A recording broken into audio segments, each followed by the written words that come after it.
Para pembatik lokal diajak untuk berkreasi mengembangkan karya batik tradisional yang menembus batas dengan tren terbaru di kalangan kaum muda Indonesia. Salah satunya dengan penerapan gaya modern dalam pakaian batik agar anak muda semakin nyaman menggunakan batik sehari-harinya.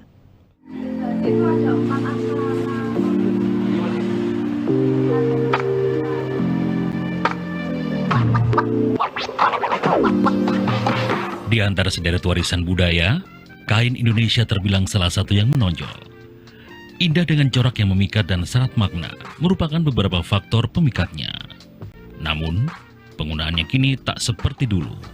Mayoritas hanya digunakan perempuan pada saat acara penting saja, seperti pernikahan atau kelulusan.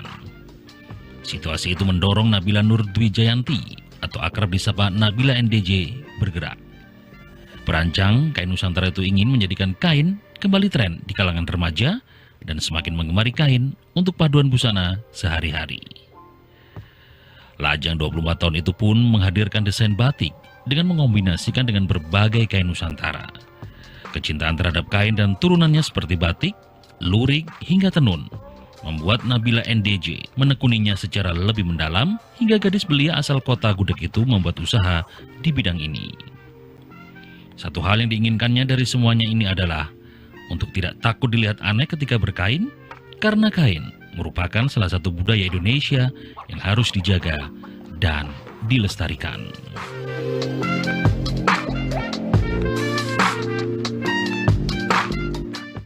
Awal mula NDJ Batik ini berdiri itu sejak tahun 2018 akhir, dan awalnya itu iseng sebenarnya. Jadi kita buat sebuah produk yang saya gunakan sendiri dan desain saya sendiri, dan alhamdulillahnya dari masyarakat itu banyak juga antusiasnya dan positif.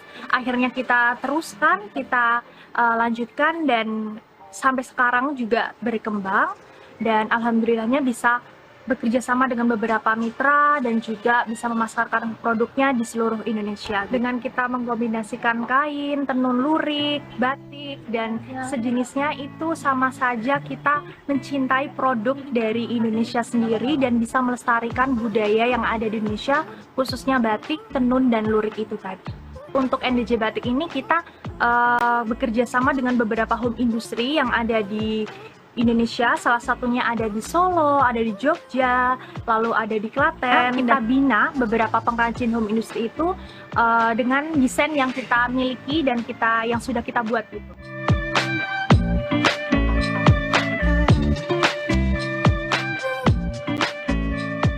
Hari Batik Nasional 2023 telah memasuki tahun ke-14 setelah Batik Indonesia ditetapkan sebagai karya agung warisan budaya tak benda untuk kemanusiaan oleh UNESCO pada tanggal 2 Oktober 2009. Melalui perayaan Hari Batik Nasional tahun ini, Paguyuban Pecinta Batik Indonesia Sekar Jagad Yogyakarta ingin lebih menyasar kepada masyarakat Indonesia, terutama anak-anak muda generasi Z dan milenial. Semangat ini dibawa untuk menyuarakan kepada generasi muda agar mereka tidak hanya mengenal batik hanya untuk tren, tetapi mengenakan batik yang asli. Batik ini mampu mengikuti perkembangan zaman, batik ini mampu menjadi tren, dan batik ini bisa tidak untuk masa lalu ataupun sebagai komoditas budaya, tapi batik ini sebagai komoditas ekonomi dan bagian dari diplomasi kita ke depan, bahwa Indonesia memiliki wastra proses tentang lintang warna, yaitu batik itu sendiri.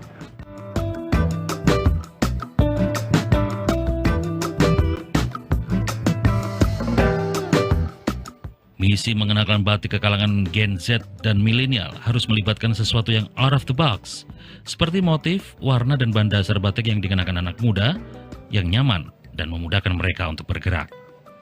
Misi mengenalkan batik ke kalangan Gen Z dan milenial juga bisa dilakukan dengan banyak menggandeng key opinion leader agar mampu menginspirasi mereka untuk menggunakan batik seperti memakai baju sehari-hari. Herdian Giri dan Ucu Antritama, TVRI Yogyakarta, melaporkan.